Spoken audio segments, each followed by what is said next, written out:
Damos la gloria y la honra al Señor que nos permite estar en este lugar para poder estudiar la escritura un poco.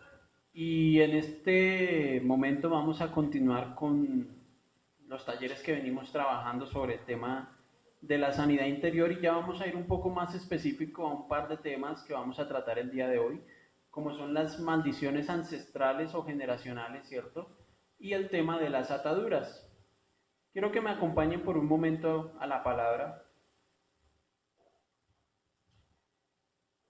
y vamos a estar yendo al libro del Éxodo, al capítulo 20, un pasaje muy conocido por todos nosotros, ¿cierto? En el capítulo 20 del Éxodo tratamos el tema de los mandamientos, de la ley que el Señor establece para su pueblo y vamos a estar leyendo del verso 1 hasta el verso número 6. Amén. Dice la escritura: y habló Dios todas estas palabras diciendo: yo soy Jehová tu Dios, que te saqué de la tierra de Egipto, de casa de servidumbre. No tendrás dioses ajenos delante de mí, no te harás imagen, ni ninguna semejanza de lo que está arriba en el cielo, ni abajo en la tierra, ni en las aguas debajo de la tierra. No te inclinarás a ellas, ni las honrarás.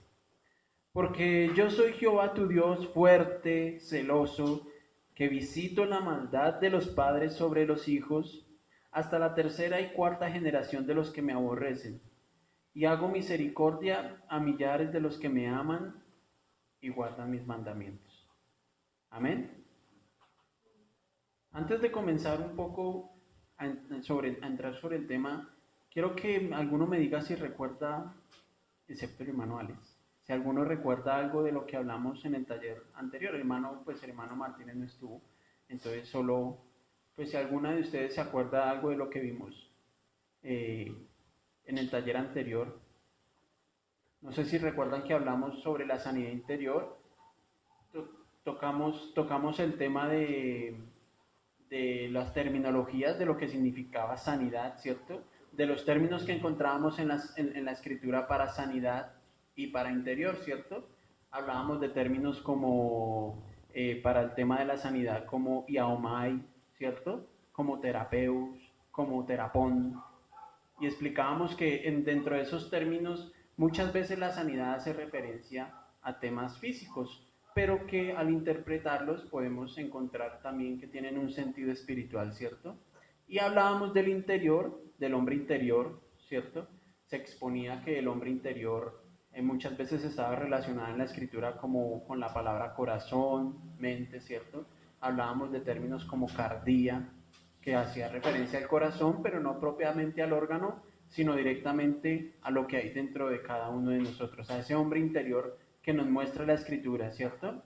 Y posterior a esos conceptos, hablábamos ya más específicamente en un término práctico de cómo el Señor decía por allá en el libro de Lucas, en el capítulo 4, que Él venía a sanar, ¿cierto? A los quebrantados de corazón.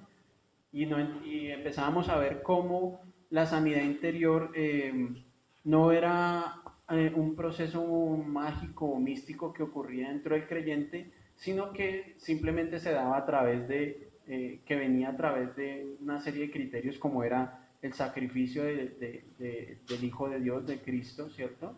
Que ese sacrificio traía al creyente una limpieza. Asimismo veíamos que la escritura era un pilar fundamental dentro de la vida del creyente y que a través de la escritura era que íbamos obteniendo la sanidad, y la obra del Espíritu Santo como tal en el creyente era quien a diario, continuamente, traía la sanidad dentro de cada uno de nosotros, ¿cierto? Y llegábamos a una conclusión y decíamos que la sanidad interior no era otra cosa sino el proceso de santificación que el Espíritu Santo viene haciendo en cada uno de nosotros, ¿cierto? Y que como redundancia de eso, el fruto que va a haber en cada uno de nosotros es el mismo fruto que vemos en el libro de Gálatas en cada uno de los creyentes, ¿cierto? Que va a venir el amor, gozo, paz, paciencia. Y llegamos a esa conclusión, ¿cierto? Que la sanidad interior solo puede venir cuando yo creo en el Señor Jesucristo y Él me ayuda a meditar cada día en su palabra y su espíritu viene haciendo esa obra en mí. Esa es la sanidad interior que viene recibiendo cada uno de los creyentes. Pero hoy vamos a enfocarnos en dos temas un poco más específicos, porque la sanidad interior es un tema muy extenso, muy amplio, que abarca muchas cosas. Y hoy nos vamos a enfatizar en dos puntos. El primero de ellos son las maldiciones generacionales, ¿cierto? Durante mucho tiempo, y dentro del tiempo que yo llevo siendo creyente, más o menos unos años, se ha enseñado en algunas de las iglesias, ¿cierto? O he visto que en la mayoría de las iglesias se nos enseña que nosotros tenemos una responsabilidad, ¿cierto? No solamente por nuestro pecado, sino porque tal vez antepasados míos o personas ascendientes a mí, ¿cierto? Cometieron algunos errores delante de Dios y que esas cosas que cometieron ellos vienen afectando hoy en día mi vida, ¿cierto? La enseñanza principal de esta doctrina está enfocada en que muchas de las cosas malas que nos suceden a usted y a mí en el trasegar diario son consecuencia de pecados que cometieron mis padres, mis abuelos, o mis bisabuelos, o mis tatarabuelos, ¿cierto? Que mucho de lo que me sucede a mí es consecuencia de lo que ellos hicieron en el pasado y que a través de esas consecuencias, pues yo estoy sufriendo hoy en día por eso, ¿cierto?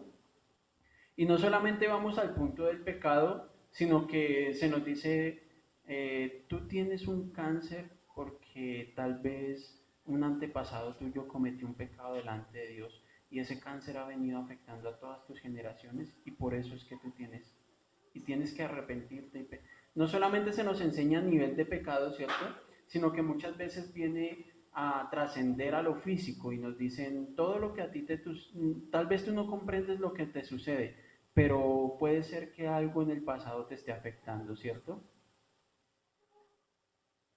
Según esta teoría, las cosas adversas que suceden en las vidas de las personas se deben a maldiciones que llegaron por pertenecer a un árbol genealógico que desafortunadamente no fue lo más santo posible, ¿cierto?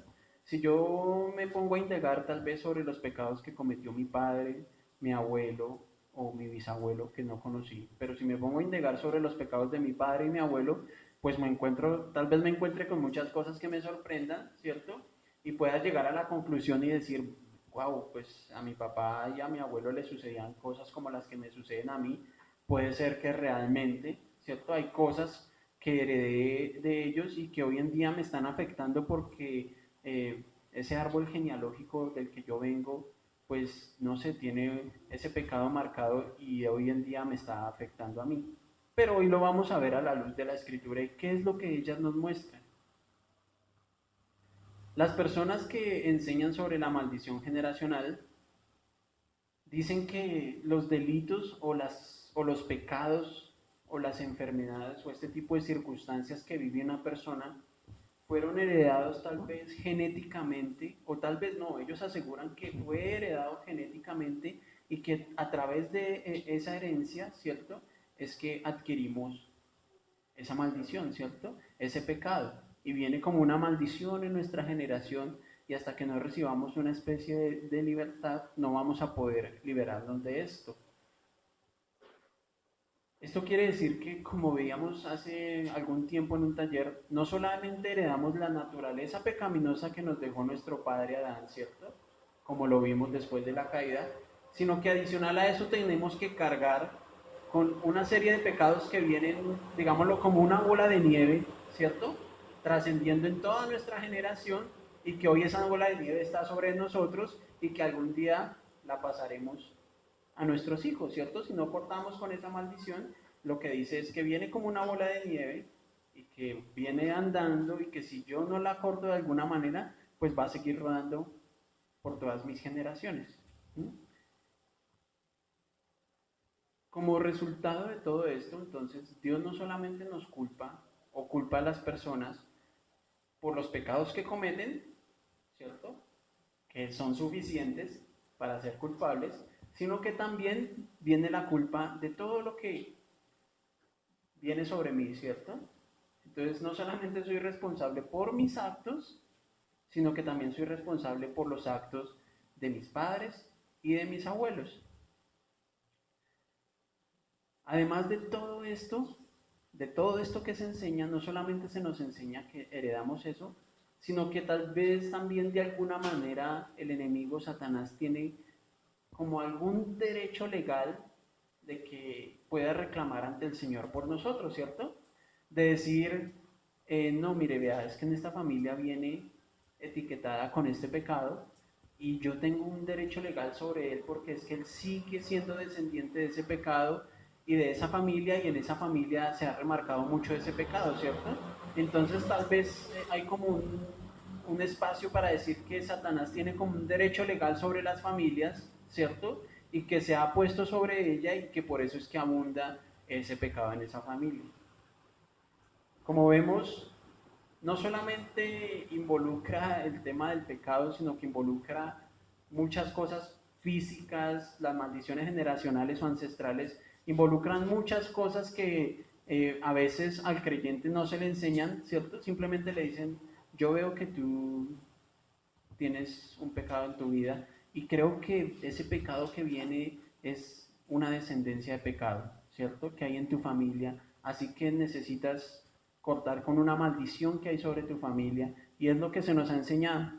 Y no solamente eso, sino que a veces cuando llegamos a la vida como a conocer al Señor y cuando somos creyentes, vemos que vamos caminando y hay un pecado que es permanente en nuestra vida, ¿cierto? Y que como que no nos podemos soltar. Entonces nos dicen, no, es que en tu familia hay una maldición y no te puedes liberar de ese pecado, ¿cierto? Y eso, pues cuando uno es creyente, uno considera que la Escritura y que el Señor tienen el poder suficiente. Muchas veces se nos ha enseñado el verso por allá de 2 Corintios que dice que todas las cosas viejas pasaron, ¿cierto? Y todas son hechas nuevas. Pero pues cuando nos encontramos con esto, parece que no todas las cosas son tan nuevas porque estoy cargando cosas del pasado, ¿cierto? Estoy caminando con mi vida, tratando de creer, pero muchas veces cuando se me enseña que hay una maldición sobre mi generación ancestral o pasada, pues me estrello como con fracaso, empiezo a ver como fracaso en mi vida, empiezo a ver como impotencia, ¿cierto? Eso redunda en esas cosas. Cuando yo voy creyendo que la escritura me va limpiando, pero hay cosas que no puedo dejar y se me dice que vengo con una maldición que tengo que romper, pues me dicen, si tú sigues con esa maldición vas a terminar en fracaso, en ruina, en derrota. Y es lo que se nos enseña en muchas iglesias, ¿cierto? Que las maldiciones de pecado que vienen de mis antepasados pues es la que me están afectando hoy en día, son las que vienen haciendo una obra en mi vida y que como que no me puedo soltar y no me puedo liberar de esas maldiciones hasta que no, hasta que no haya como un ritual, ¿cierto? En donde yo corte esa maldición y pida perdón por los pecados de mis antepasados, donde declare que mis padres fueron culpables por algo que ellos hicieron y que me está afectando hoy en día. No sé si usted ha ido a algún evento de este tipo, yo sí he estado en varios, la verdad, en donde he tenido que pedir perdón por los pecados de mis padres, por los pecados de mis abuelos, por los pecados de mis bisabuelos, porque se me enseñó en algún momento que esos pecados venían afectando mi vida. Y ya vamos a entrar a mirar a la luz de la escritura todo esto que les estoy diciendo, porque pues las personas que sustentan el tema de la maldición generacional no lo hacen eh, como una ideología sin fundamento, sino que tienen textos bíblicos que lo fundamentan. Amén. Los proponentes de la maldición generacional pues tienen un paso lógico. Ellos concluyen que la sangre de Cristo fue derramada por los pecados de cada uno de las personas que creen, pero que deben dar un paso adicional, que es de lo que les estoy hablando, ¿cierto? Para quitar la transgresión que hayan heredado de sus antecesores. Es como un ritual, y así suene, pues a veces risueño, ¿cierto? Pero sí es como un ritual, ¿cierto? En donde yo tengo que pronunciar una cierta oración para liberarme de las cosas que vienen afectando mi vida por causa de mis antepasados. Este procedimiento involucra una elaborada ceremonia que consiste en investigar y enumerar los pecados de mis antecesores.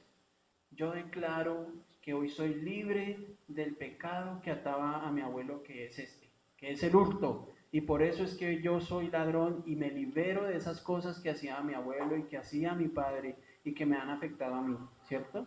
Y eso es lo que se nos enseña, que tenemos que ser libres de esas cosas.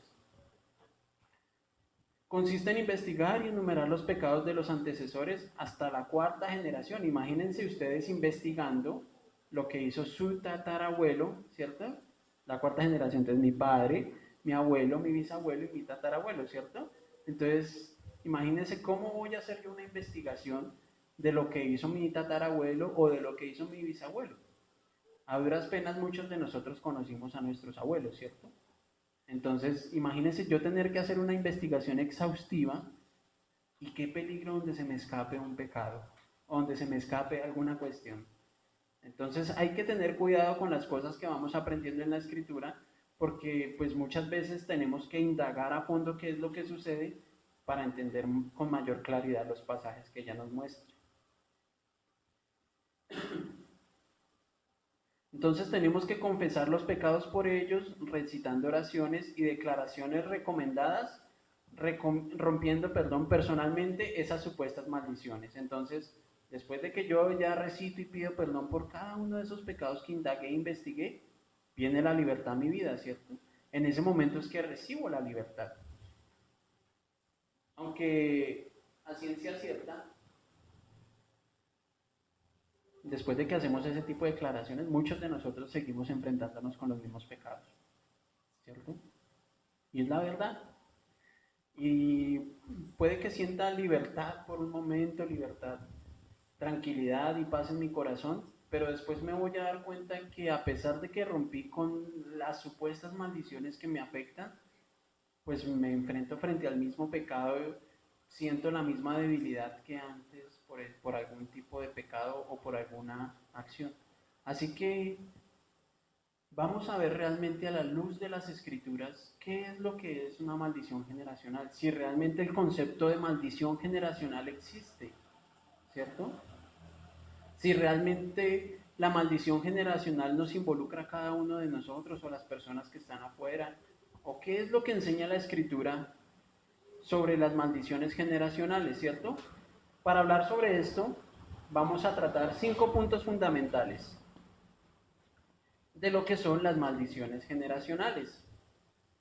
El primero que todo, tengan en cuenta y muy presente siempre el texto que leímos, ¿cierto? El Señor viene hablando en Éxodo 20 de qué?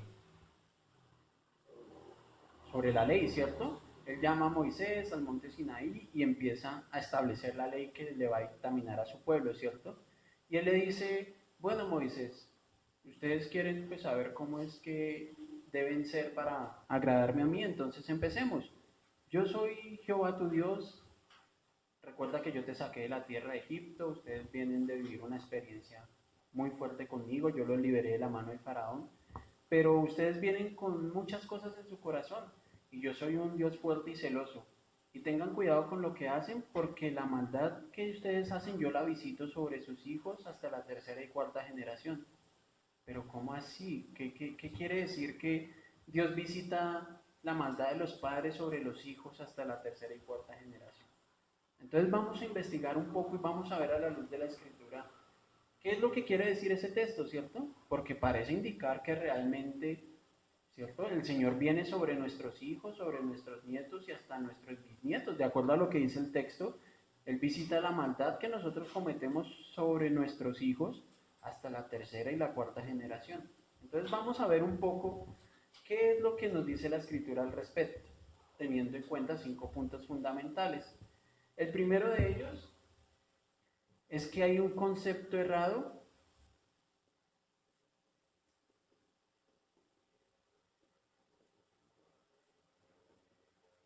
de la palabra maldición.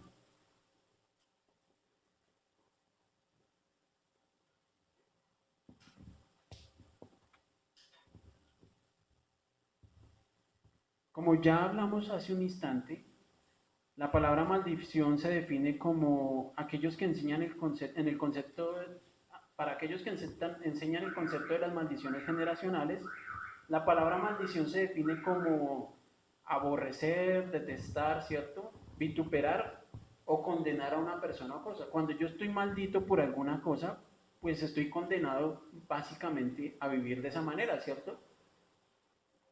Cuando a mí me dicen que hay una maldición, ¿cierto? En el concepto de maldición se dice que las personas están destinadas a vivir bajo un yugo que las aprieta, ¿cierto? Que las tiene allí y que ese yugo no las deja salir de esa manera de vivir. Sí, sí, sí me hago entender a lo que se refiere el concepto. Si yo digo que hay una maldición sobre mi vida, ¿cierto? Una maldición de alcoholismo, quiere decir que yo lo único que puedo hacer es beber porque no tengo otra alternativa sino estar bebiendo. Porque esa maldición está sobre mi vida y como que no me puedo soltar de ella porque fue declarada sobre mí. Eso es lo que enseñan las personas que hablan de la maldición generacional. No, es que tú bebes porque tu papá fue alcohólico, tu abuelo fue alcohólico y tal vez tu bisabuelo y tatarabuelo inició con un tema de alcoholismo y por eso es que tú eres alcohólico y no te puedes zafar de eso. La palabra maldición también se define para ellos como atar a alguien con palabras o blasfemias. Una maldición es como una fuerza demoníaca puesta sobre una persona o una familia a través de palabras por voluntad o acción de alguien, ¿cierto? Entonces, cuando alguien viene y te hace santería y declara una maldición sobre una familia, y eso viene redundando, o por las acciones o las palabras que yo dije, yo mismo me encargué de atar a mis generaciones, ¿cierto? Y ahí en mis generaciones están atadas, o por los hechos que hice, ¿cierto? Entonces, vamos a ver que ese no es el concepto de maldición que enseñan las escrituras. Ese no es el concepto de maldición porque cuando vemos que el Señor maldice, lo hace de una manera diferente. Cuando se nos enseña que hay una maldición sobre nuestra generación, se nos enseña que estamos allí aprisionados y que no tenemos escapatoria, ¿cierto? Pero vamos a ver que las maldiciones que nos enseña la Escritura son totalmente diferentes. Adicional que si nosotros miramos el texto de Éxodo, en ningún momento encontramos la palabra maldición, ya lo vamos a ver más adelante y vamos a tratar de entender estos temas. ¿Listo? El segundo el punto que vamos a ver, ya vemos lo que es el concepto errado de maldición, ¿cierto? Entonces el concepto errado de maldición quiere decir que hay algo que me tiene atado, aprisionado, que no puedo soltar porque viene de generaciones anteriores, ¿cierto? Ese es el concepto que se tiene de la maldición. En este caso, una maldición generacional. Entonces estamos atados, estamos aprisionados y no podemos soltarnos. Pero vamos a ver, en segundo lugar, cuál es el concepto bíblico que se enseña de la maldición.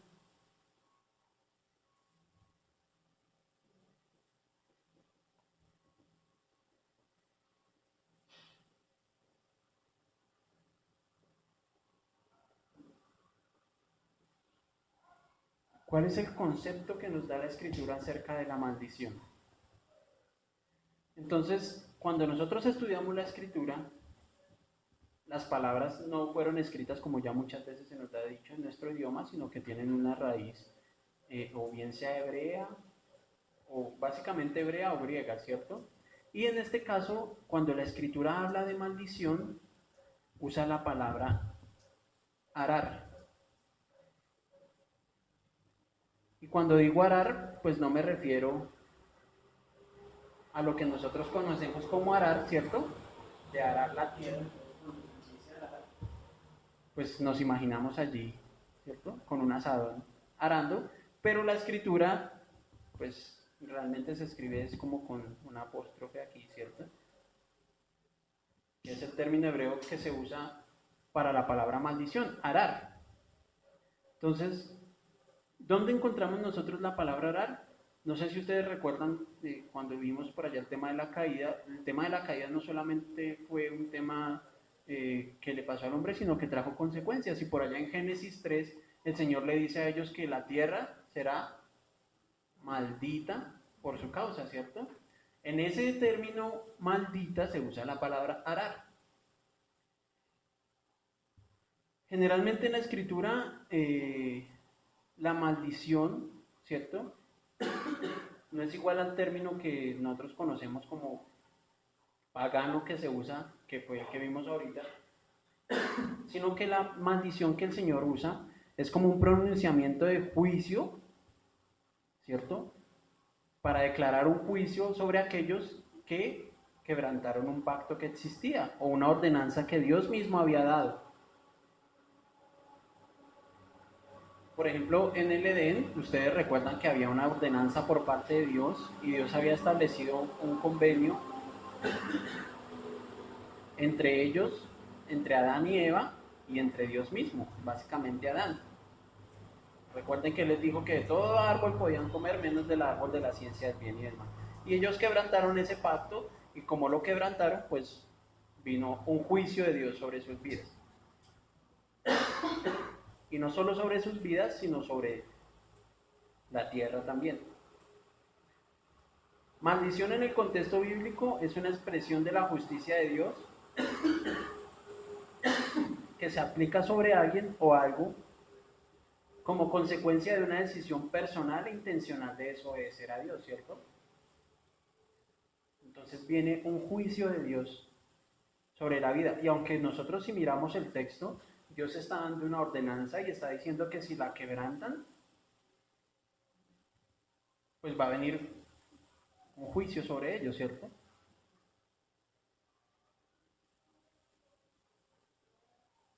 Es una expresión de justicia de Dios que se aplica sobre alguien o algo como consecuencia de una desobediencia directa contra Él. Con base en esto, Él pone una distancia entre sí mismo y el pecado.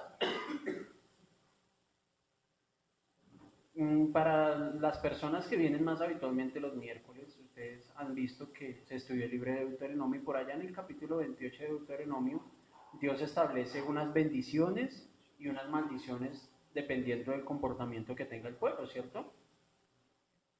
Dios establece por allá, para los que anotan o para que quede el registro, entonces Dios establece en Deuteronomio 28 del 1 al 14 una serie de bendiciones que van a venir sobre el pueblo, ¿cierto? Y luego, del verso 15 al 68, establece una serie de consecuencias que van a venir sobre sus vidas, ¿cierto? Si no cumplen unos criterios. En el verso 20 por allá dice que si ellos se apartan de Dios o que si dejan a Dios, van a venir una serie de consecuencias sobre su vida. Entonces, como vemos en la maldición bíblica, ¿cierto? Las maldiciones que Dios establece no siempre van con el deseo, o sea, cuando Dios establece un juicio o va a decir que viene una maldición, Él no lo hace con el propósito de que venga el mal sobre las personas. Ustedes y todos conocemos que Dios es un ser perfecto y bueno, ¿cierto? Y de Dios no proviene nada malo. ¿O cuántos creen que de Dios proviene algo malo? ¿No, cierto? De Dios no proviene maldad. Él es un ser santo, santo, santo. Y de Él no proviene el mal. Cuando Dios establece una maldición, no lo hace para establecer un mal sobre las personas o para dictaminar un mal sobre la vida de nosotros. Él lo hace con el fin contrario, ¿cierto? De que las personas tengan en cuenta lo que Él está estableciendo para que dejen su maldad y se vuelvan hacia el bien. Lo que quiere decir es que lo que quiero decir es que cuando el Señor establece un juicio, ¿cierto? O una maldición para las personas que no cumplen sus decretos, tiene que redundar en que las personas oigan su voz y se aparten de lo malo y vengan a hacer el bien delante de Dios. ¿Sí soy claro en lo que les estoy diciendo? No necesariamente, no quiero decir que Dios está dictaminando un mal, sino que Dios, a través de esas advertencias que establece, quiere que las personas, al contrario, hagan lo bueno. Amén. Ese es el concepto bíblico de maldición. Ese es el concepto bíblico que existe de la maldición. Que Dios establece una consecuencia para aquellos que hacen las cosas mal. Recuerden que en el texto de Deuteronomio el Señor habla que si ustedes se apartan de mí, que si por el contrario dejan al Señor, les vendrá sobre sus vidas, y empieza con todas las consecuencias o maldiciones que establece sobre el pueblo, ¿cierto? Tiene que determinar que no se aparten de Él, que tengan cuidado, porque si se apartan de Él vendrán sobre su vida una serie de consecuencias. No es, sí es un castigo, pero es un castigo por apartarse de Dios. Pero el fin de Dios no es castigar a las personas.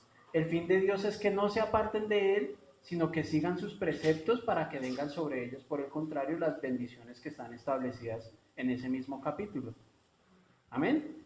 Entonces, el concepto bíblico de maldición no habla de que venga una ruina sobre la vida de las personas, sino que lo que siempre busca el Señor al maldecir es establecer un juicio como consecuencia de un apartamiento de Él, ¿cierto?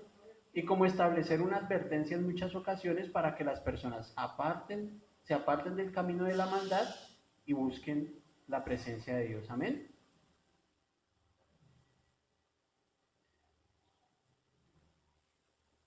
Como tercer punto, y aquí vamos a entrar a algo muy interesante, Dios no maldice a los descendientes por los pecados de sus antepasados.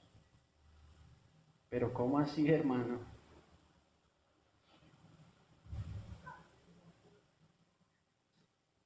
¿Cómo así si eso es de lo que estamos hablando?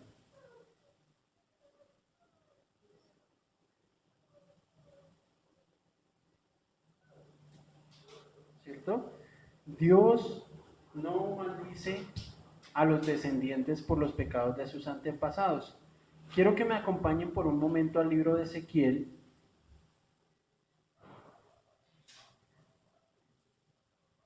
Y vamos a estar leyendo el capítulo 18. Y este es un texto muy diciente sobre el tema de las maldiciones generacionales, ¿cierto? Ezequiel capítulo 18, amén. La lectura es un poquito larga, así que quiero que prestemos un poco de atención, pues para entender lo que el Señor dice a través de la Escritura. Dice del verso al 1 al 20, dice, vino a mí palabra de Jehová diciendo, ¿qué pensáis vosotros los que usáis este refrán sobre la tierra de Israel que dice, los padres comieron las uvas agrias y los dientes de los hijos tienen dentera? Vivo yo, dice Jehová el Señor, que nunca más tendréis por qué usar este refrán. He aquí que todas las almas son mías. Como el alma del Padre, así el alma del Hijo es mía. Y el alma que pecare, esa morirá. Y el hombre que fuere justo, hiciere según el derecho y la justicia, que no comiere sobre los montes, ni alzare sus ojos a los ídolos de la casa de Israel, ni volviere a la mujer de su prójimo, ni se llegare a la mujer menstruosa, ni oprimiere a ninguno, que al deudor devolviere su prenda, que no cometiere robo y que diere su pan al hambriento y cubriera al desnudo con vestido, que no prestare interés ni tomare usura, de la maldad retrajere su mano e hiciere juicio verdadero entre hombre y hombre, en mis ordenanzas caminar y guardar en mis decretos para hacer rectamente, este es justo, este vivirá, dice Jehová el Señor. Mas si engendrare hijo ladrón, derramador de sangre, o que haga alguna cosa de estas, y que no haga las otras, sino que comiere sobre los montes, o violare a la mujer de su prójimo, al pobre y menesteroso oprimiese, cometiere robos, no devolviere la prenda, o alzare sus ojos a los ídolos e hiciera abominación, prestare interés y tomare usura, ¿vivirá éste? No vivirá.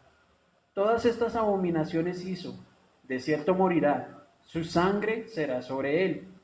Pero si éste engendrare hijo, el cual viere todos los pecados que su padre hizo, y viéndolos no hiciere según ellos, no comiere sobre los montes, ni alzare sus ojos a los ídolos de la casa de Israel, la mujer de su prójimo no violare, ni oprimiere a nadie, la prenda no retuviere, ni cometiere robos, al hambriento diere de su pan y cubriere con vestido al desnudo, apartare de su mano del pobre, interés y usura no recibiere, guardare mis decretos y anduviere en mis ordenanzas, éste no morirá por la maldad de su padre, de cierto vivirá. Su padre, por cuanto hizo agravio, despojó violentamente al hermano e hizo en medio del pueblo lo que no es bueno, he aquí que él morirá por su maldad. Y si dijeres, ¿por qué el hijo no llevará el pecado de su padre? Porque el hijo hizo según el derecho y la justicia, guardó todos mis estatutos y los cumplió, de cierto vivirá. El alma que pecare, esa morirá. El hijo, atención a esto, el hijo no llevará el pecado del padre, ni el padre llevará el pecado del hijo. La justicia del justo será sobre él, y la impiedad del impío sobre él. Amén. Pero ¿cómo así, hermano, si usted me viene mostrando textos que hablan que el Señor va a visitar la maldad de los padres sobre los hijos, queriendo dar a entender que el Señor, y si ustedes, créanme que esto fue algo muy duro para mí, y leí como unas 20 versiones de la Biblia, y en muchas de ellas, como por ejemplo en la Nueva Traducción Viviente, dice que yo castigo la maldad de los padres sobre los hijos. En esa versión habla de esa manera, dice, yo soy Jehová tu Dios fuerte y celoso que castigo la maldad de los padres sobre los hijos, hasta los nietos y los bisnietos, dice en esa versión. Y usted me viene aquí a leer un texto en Ezequiel donde dice que el padre no será culpable por los pecados del hijo, ni el hijo será culpable por los pecados del padre. No, no hay como una conexión entre esos dos textos, ¿cierto? Y todos los que estamos aquí entendemos que la escritura no se contradice. Y parece que hay una contradicción en lo que estamos diciendo, ¿cierto?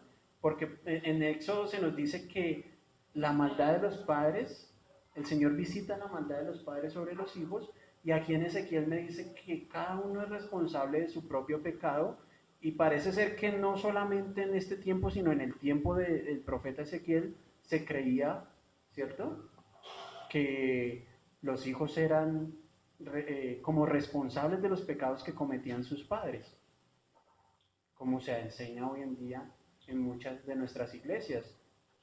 Entonces parece que hay una contradicción, ¿cierto? Y en la escritura hay muchos pasajes que enseñan de manera directa que no existen las maldiciones generacionales. Yo les voy a anotar unos para que ustedes los indaguen en su casa, ¿cierto? Uno de esos fue el que leímos ahorita, ¿cierto? Que fue Ezequiel 18, del 1 al 20. Es un pasaje muy diciente sobre que Dios no maldice a los descendientes de alguien, ¿cierto? Dios no maldice a los descendientes porque no los castiga, nos lo está mostrando en la escritura. Nos está diciendo que cada uno de nosotros tiene una responsabilidad delante del Señor, ¿cierto? Cada cual es responsable por su pecado, y dice que el alma que peque, esa morirá. Amén. Y no solamente encontramos el texto de Ezequiel, sino que también está por allá Jeremías 31, 29 y 30, que básicamente es como una repetición de lo que se está diciendo, ¿cierto? Que los hijos, que ya no seguirá más en Israel este dicho de que los padres comieron las uvas agrias y los hijos tendrán de entera, ¿cierto? Que es básicamente algo similar a lo que viene diciendo el profeta Ezequiel. La dentera es como como que los dientes se destiendan, ¿cierto? Entonces, no, entonces, no, o sea, digamos que lo que está diciendo el profeta es eso mismo, o sea, ustedes están diciendo que su padre cometió un pecado y sus hijos van a heredar ese mismo pecado y van a llevar las consecuencias de lo que ustedes hicieron. Esa es la dentera en el término de la interpretación. Amén. Está por allá también Deuteronomio 24, 16, ¿cierto? Daniel 9, del 1 al 14. Ese texto de Daniel, si ustedes lo recuerdan, es por allá la oración que hace Daniel cuando están en medio del cautiverio, diciéndole al Señor, Señor, o sea, lo que quiero que entendamos ahí es en la oración de Daniel, él no dice, Señor, yo sé que estamos aquí porque mis padres pecaron. Daniel no hace eso en la oración. Daniel se responsabiliza y entiende que la responsabilidad es de ellos mismos por haberse apartado de Dios, ¿cierto? Para Daniel hubiese sido muy fácil decir, no, Señor, es que yo sé que lo que nos está sucediendo es porque nuestros padres pecaron y hoy lo que está sobre nosotros es debido a esas consecuencias de lo que ellos hicieron. Pero Daniel se hace responsable en sí mismo de lo que les está sucediendo. Amén. Hay otro que está por allá en el Evangelio de Juan, para no someternos únicamente al tema del Antiguo Testamento, en el capítulo 9, versos 1 al 3. En ese texto, si alguno lo recuerda, el Señor va a sanar a un ciego de nacimiento, ¿cierto? ¿Y qué es lo que le dicen los discípulos? Parece que todavía seguían, a pesar de que ya se habían hablado en los profetas. Exacto. Los discípulos le dicen, Señor, ¿quién pecó? ¿Este o sus padres? ¿Y qué le contesta el Señor? Ni este ni sus padres, sino que Él está así para que el Hijo de Dios sea glorificado, ¿cierto? Entonces parece ser que en la mente de los discípulos aún seguía permaneciendo ese concepto de que los hijos heredaban el pecado de los padres. Amén. Pero el Señor les dice que no. Y el último texto que tengo está en el libro de Romanos, capítulo 2, versos 5 y 6.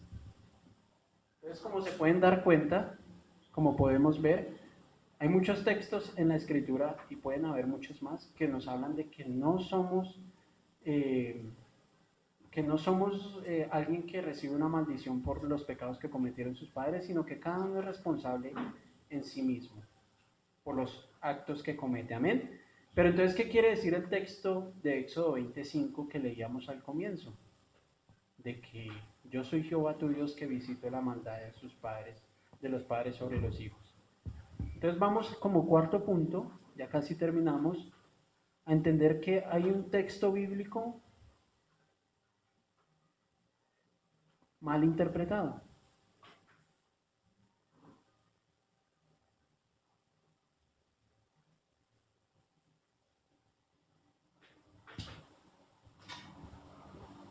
Que no es que los hijos reciban una maldición por los pecados de sus padres, y ya lo vamos a ver por qué. En el texto, en el verso 5 del capítulo 20 de Éxodo dice el Señor, yo soy Jehová tu Dios, ¿cierto? Fuerte y celoso, que visito la maldad de los padres sobre los hijos hasta la tercera y cuarta generación de los que me aborrecen, ¿cierto? Eso dice Éxodo 25. Y ese texto no solamente está por allá en Éxodo 25, sino que tiene por ahí una repetición en el libro del Deuteronomio, creo que es en el capítulo 34, si no estoy mal, del libro del Deuteronomio. Eh, Deuteronomio 5:9, perdón, y Éxodo 34:7 es quien lo repite, y está por allá en Números 14:18 también hay una repetición de estos pasajes, que dice exactamente lo mismo, que yo soy Jehová tu Dios, que visito la maldad de los padres sobre los hijos hasta la tercera y cuarta generación. Aquellos que enseñan la maldición ancestral o generacional citan pasajes bíblicos, como les decía al comienzo, para apoyar su enseñanza, o sea, no lo hacen... Eh, obviamente la tienen que sustentar con un pasaje bíblico, pues para aludir a ella. El más usado, pues es el que estamos haciendo referencia de Éxodo 25. Este parece ser para ellos el pasaje que definitivamente establece que Dios castiga a los descendientes de los pecadores, pero al mirar detalladamente vamos a encontrar que no. Además hay una norma de interpretación bíblica, pues como les decía ahorita, la escritura no se contradice. Y cuando no hay mucha luz sobre un pasaje, ¿cierto? Pues hay una norma de interpretación bíblica que dice que la Biblia, ¿cierto? Da luz a la misma Biblia, o sea que ella misma nos tiene que ayudar a interpretar los pasajes que no entendemos o que parecen contradictorios u oscuros, ¿cierto? Entonces, como vemos en el libro de Ezequiel, se nos dice que no hay heredad de los pecados que hayan hecho mis padres sobre mi vida, sino que yo soy responsable de mis propios actos. Entonces tengo que buscar la manera de que el texto de Éxodo 25 sea acorde a lo que enseña la Escritura, no a lo que yo quiera hacer ver, sino que a lo mismo a lo que la misma Escritura enseña. ¿Amén? Entonces, primero que todo, nosotros vemos que la palabra castigo en el texto de Éxodo 25 no aparece por ningún lado, ¿cierto? Aunque hay algunas versiones que sí muestran la palabra castigo, eh, no es el sentido que le da el escritor al verso, y ya vamos a ver por qué. La palabra castigo no se usa ni en este verso ni en ninguna de las repeticiones que encontramos en el verso. Como les decía, está Éxodo 34:7, Números 14:18 y Deuteronomio 5:9, donde se vuelve a hacer referencia a Éxodo 25. Amén. En el pasaje, la palabra griega, perdón, la palabra hebrea que se usa es pacat. cuando dice que el Señor visita la maldad de los padres sobre los hijos en Éxodo 25, el término que se usa es pacat. Y pacat significa visitar, inspeccionar o interesarse en. ¿Mm? Algunos estudiosos de la Biblia dan la traducción como diciendo: yo soy Jehová tu Dios que reviso la iniquidad de los padres sobre los hijos hasta la tercera y cuarta generación, ¿cierto?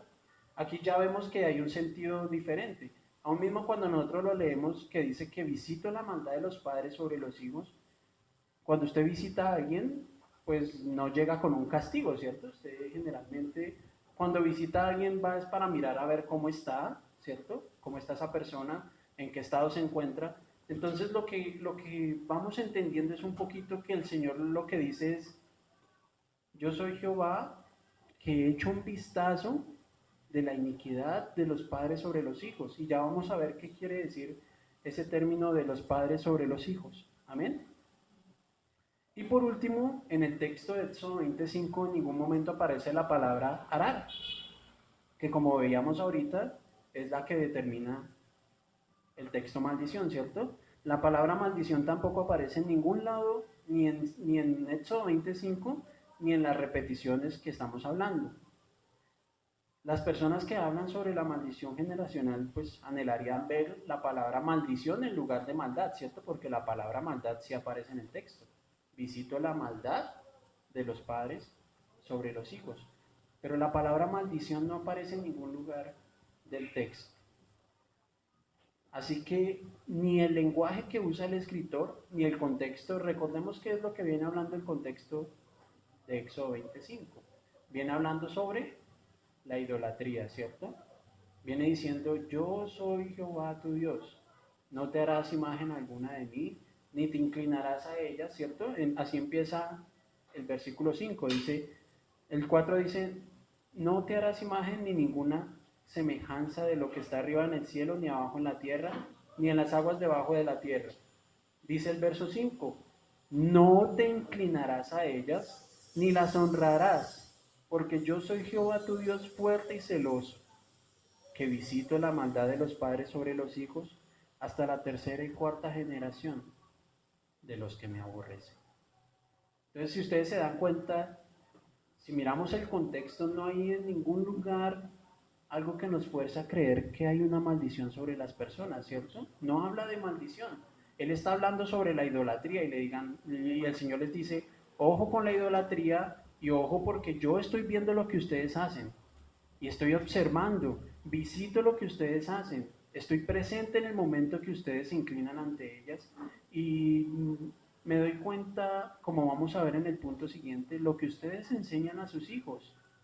Y vamos a ver por qué habla de la tercera y cuarta generación. Amén. Como vemos, tanto el castigo como la maldición sobre las generaciones venideras está ausente en este pasaje.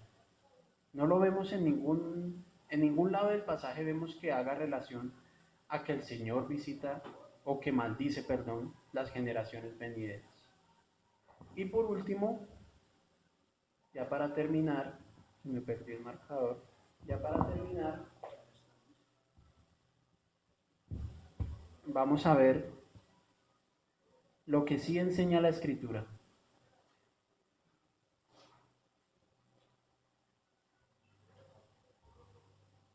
Porque las palabras que están allí escritas no están puestas al azar. El Señor quiere enseñarle algo a su pueblo. Y si Él dice que visita la maldad de los padres sobre los hijos es porque quiere darnos a entender algo. Amén. Debemos entender que si bien es cierto la Escritura no enseña sobre las maldiciones generacionales, sí nos enseñan la responsabilidad que existen sobre los padres o sobre los abuelos, sobre sus hijos o nietos, ¿cierto? O bisnietos o tataranietos. La Escritura sí nos enseña eso. En el pasaje de Éxodo 25, al referirse sobre la tercera y cuarta generación, nosotros, como lo hemos visto acá también, debemos tener siempre en cuenta la mente del escritor, ¿cierto? ¿Qué quiere decir con eso? ¿Por qué dice tercera y cuarta generación? ¿Por qué no habla de los hijos o por qué no habla de sí mismo? ¿Cierto? Entonces, en los tiempos en que se escribió el libro del Éxodo, en los tiempos de Moisés, si ustedes recuerdan, ellos en el tiempo del Éxodo, pues iban en una peregrinación hacia la tierra que Dios les había prometido, ¿cierto? Ellos iban caminando, entonces los lugares donde vivían no eran lugares como los que nosotros vemos hoy en día, sino que eran tiendas de campaña, ¿cierto? Por llamarlas de alguna manera, que se hacían eh, ellos mismos. Entonces, en esos tiempos, cuando las personas contraían matrimonio o se unían las parejas, generalmente lo que sucedía era que los hijos se iban a vivir con sus padres, ¿cierto? Lo vemos, y no solamente desde el tiempo de Moisés, sino también lo vemos desde el tiempo de Abraham, donde el Señor Abraham construye sus tiendas y cuando Isaac se va a casar, manda a llamar a Rebeca, ¿cierto? Y viene Rebeca y se casa con ella y habitan junto con Abraham. Lo vemos también en Isaac con Jacob y Esaú, ¿cierto? Vivían con sus hijos, vivían con sus familias. Entonces, cuando los hijos se casaban, lo que hacían era ampliar la tienda donde vivía el patriarca de la familia y esa tienda se extendía. Y muchas veces, debido a la longevidad que había, pues llegaban a vivir hasta 3 o 4 generaciones en una misma tienda. Entonces, en esa época, lo que el patriarca dictaminaba, como hoy en día, era ley, ¿cierto? Entonces, si yo digo que esto se hace en mi casa y punto. Y era lo que sucedía en esa época. Entonces, si había un patriarca que estaba entregado a la idolatría, pues ¿qué iban a aprender sus hijos, sus nietos y sus bisnietos si no era idolatría, ¿cierto? Recuerden que venían de un lugar donde amaban los ídolos, donde vivían con ídolos y permanecían con ídolos, ¿cierto? Entonces el Señor les está diciendo, ojo con lo que le van a enseñar a sus hijos, a sus nietos, a sus bisnietos. Ojo con lo que van a establecer sobre sus hijos. El Señor también declara por allá en Proverbios 22, ¿cierto? Y es un pasaje muy conocido, ¿cierto? Instruye al niño en su camino, y cuando fuere viejo no se apartará de él, ¿cierto? Si el Señor dice que yo instruya al niño, es porque tiene que ser que yo lo que le enseño a mi hijo va a permanecer sobre él, ¿cierto? Entonces tal vez la escritura no nos habla de una maldición generacional, pero sí nos puede enseñar sobre unos patrones generacionales de conducta, ¿cierto? Es muy diferente hablar de una maldición a hablar de un patrón. Si yo soy alguien alcohólico, ¿cierto? Sí, cuando hablo de patrón, hablo del ejemplo que establezco sobre las generaciones que están a mi cargo. Si yo soy alguien alcohólico que llego todos los días ebrio a mi casa, ¿qué va a aprender mi hijo sobre mí? Que lo mejor que puede hacer, pues, es estar en ebriedad, ¿cierto? Y así lo vemos, muchas personas, pues, no necesariamente es una regla general, pero sí muchas de las personas que tienen unos hábitos en casa, sus hijos aprenden de esos hábitos. Todo lo que yo les enseño, lo aprenden. Leíamos por allá también en el libro de Ezequiel, en el capítulo 18, en el verso 14, dice que si él, vamos a leerlo, porque no recuerdo con exactitud qué dice, pero habla también de la conducta del padre. Dice Ezequiel 18:14, pero si éste engendrare hijos, ¿cierto? Hablando del hombre pecador. El texto y el profeta vienen hablando del hombre que hace lo malo delante de los ojos del Señor. Dice, pero si éste engendrare hijo, en el verso 14, el cual viere todos los pecados que su padre hizo y viéndolos no hiciere según ellos. Yo meditaba y leía y decía, pero ¿por qué habla el profeta de que viere los pecados que su padre hizo? Porque es muy común, ¿cierto? Que al ver un hijo todo lo que su padre hace, pues eso mismo va a estar sobre su vida. Un patrón que se le está enseñando al hijo. O en este caso, como lo veíamos, al nieto o al bisnieto. Así que si yo soy padre, tengo una responsabilidad importante sobre la vida de mi hijo.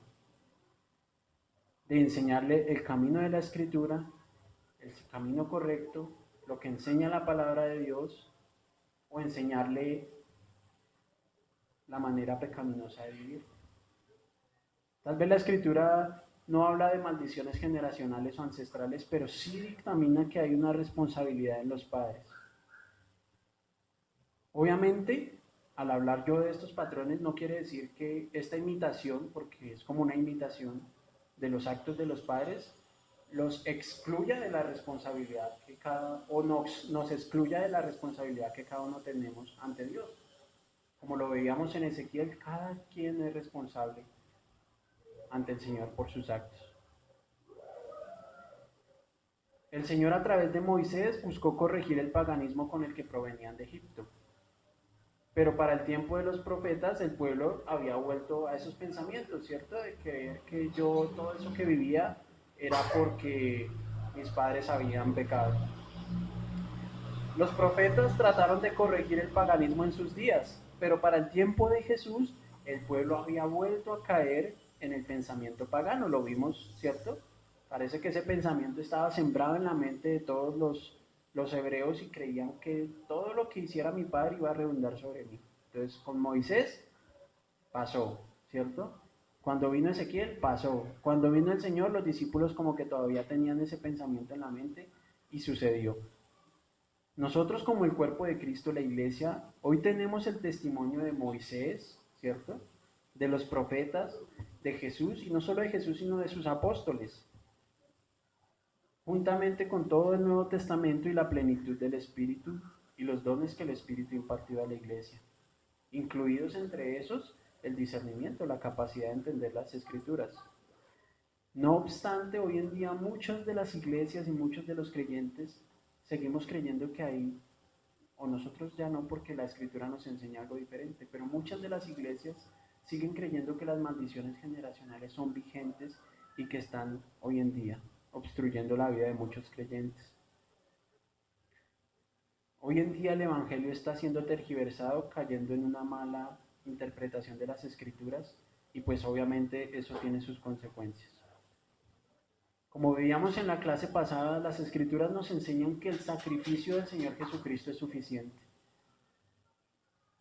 Tenemos que ser responsables y entender que si el sacrificio del Señor Jesucristo fue suficiente, lo es. Si las Escrituras nos muestran que la sangre derramada por el Señor Jesucristo en la cruz fue suficiente para limpiarnos de todo pecado, lo es, hermanos. Que si el Señor dice que las cosas pasadas, que las cosas viejas pasaron y todas son hechas nuevas, todas son nuevas en cada uno de nosotros. Así que no creamos que todo lo que ocurrió en el pasado sobre la vida de nuestros padres o abuelos nos está afectando hoy en día. Lo que tenemos que entender es que cada uno de nosotros somos responsables delante de Dios por nuestras vidas. Y que no solamente tenemos una responsabilidad de andar con Él, sino también una responsabilidad con nuestros hijos de enseñarles lo correcto a nuestros nietos y hacerles ver que el Señor es el Señor de las Escrituras, un Señor fuerte que, como dice en Éxodo, que si no le seguimos es celoso y que si no le seguimos va a traer unas consecuencias sobre las vidas de cada uno de nosotros. Así que vamos a orar y vamos a pedirle al Señor que nos ayude a entender a nosotros así como lo hizo con el profeta Daniel, ¿cierto? A entender que cada uno de nosotros somos responsables, que si hoy algo sucede en mi vida no es por lo que haya pasado antes, sino porque yo fui negligente delante de Dios y no hice las cosas que debía hacer delante de su presencia. Amén.